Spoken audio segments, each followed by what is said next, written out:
১ August ২০২৪ সারা দেশে কারফিউর কঠোরতা এবং ইন্টারনেট সেন্সরশিপের মধ্যেই অভ্যুত্থান নেয় এক নতুন মোড়।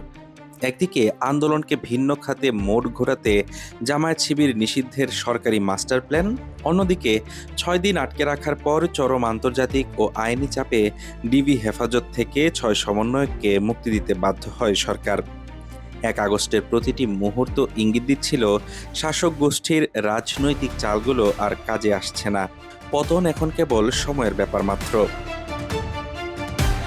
১ আগস্ট বৈষম্য বিরোধী ছাত্র আন্দোলনের পূর্ব ঘোষিত কর্মসূচি ছিল রিমেম্বারিং দ্য হিরোজ বা বীরদের স্মরণে চিত্রাঙ্কন ও সাংস্কৃতিক প্রতিরোধ। সকাল হতেই রাজপথে নেমে আসেন শিক্ষক, শিল্পী, সংস্কৃতিকর্মী ও আইনজীবীরা। ঢাকা বিশ্ববিদ্যালয়ের রাজু ভাস্কর্যের সামনে শিক্ষক ও অভিভাবকেরা স্পষ্ট ভাষায় শিক্ষার্থীদের উপর নির্বিচার গুলির জবাব চান। অন্যদিকে সুপ্রিম কোর্টের বাইরে বিক্ষোভকারী আইনজীবীদের উপর টিয়ার শেল ও লাঠিচার্জ করে পুলিশ। তবে বুলেটের ভয় কিংবা টিয়ার শেল সেদিন শিক্ষক কিংবা আইনজীবীদের প্রতিবাদের মুখ বন্ধ করতে পারেনি। আন্দোলনে সন্ত্রাসী কর্মকাণ্ড চালানোর অভিযোগ তুলে ১ আগস্ট দুপুরে নির্বাহী আদেশে জামায়াতে ইসলামী ও ইসলামী ছাত্র শিবিরকে নিষিদ্ধ করে প্রজ্ঞাপন জারি করে স্বরাষ্ট্র মন্ত্রণালয়। কিন্তু রাজপথের বাস্তবতা ছিল সম্পূর্ণ আলাদা।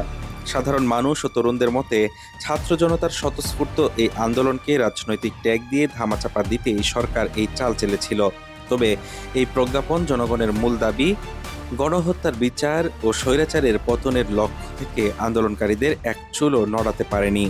টানা অনশন, হাইকোর্টের তীব্র সমালোচনা এবং বিশ্বব্যাপী অ্যামনেস্টি ও জাতিসংঘের নজিরবিহীন চাপের মুখে ১ আগস্ট দুপুরে ডিবি কার্যালয় থেকে মুক্তি দেওয়া হয় ৬ সমন্বয়ককে।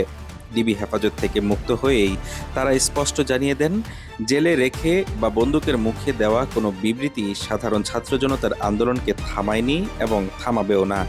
এই মুক্তি আন্দোলনকে এনে দেয় এক পরম মনস্তাত্ত্বিক বল ও পুনর্জাগরণ। ১ আগস্টের পুরো দিনের ঘটনাবলী প্রমাণ করে ক্ষমতার মসনদ টিকিয়ে রাখতে শাসক গোষ্ঠী যত আইনি কিংবা রাজনৈতিক পদক্ষেপই নিক না কেন, রাজপথের হিসাব নিকাশ সম্পূর্ণ বদলে গেছে। সমন্বয়কদের মুক্তি আর সর্বস্তরের মানুষের রাজপথ দখল বলে দিচ্ছিল এই আন্দোলন আর কেবল কোনো দাবির লড়াইয়ে আটকে নেই, এটি এখন এক দফা দাবির মহাসমুদ্রে পরিণত হতে যাচ্ছে।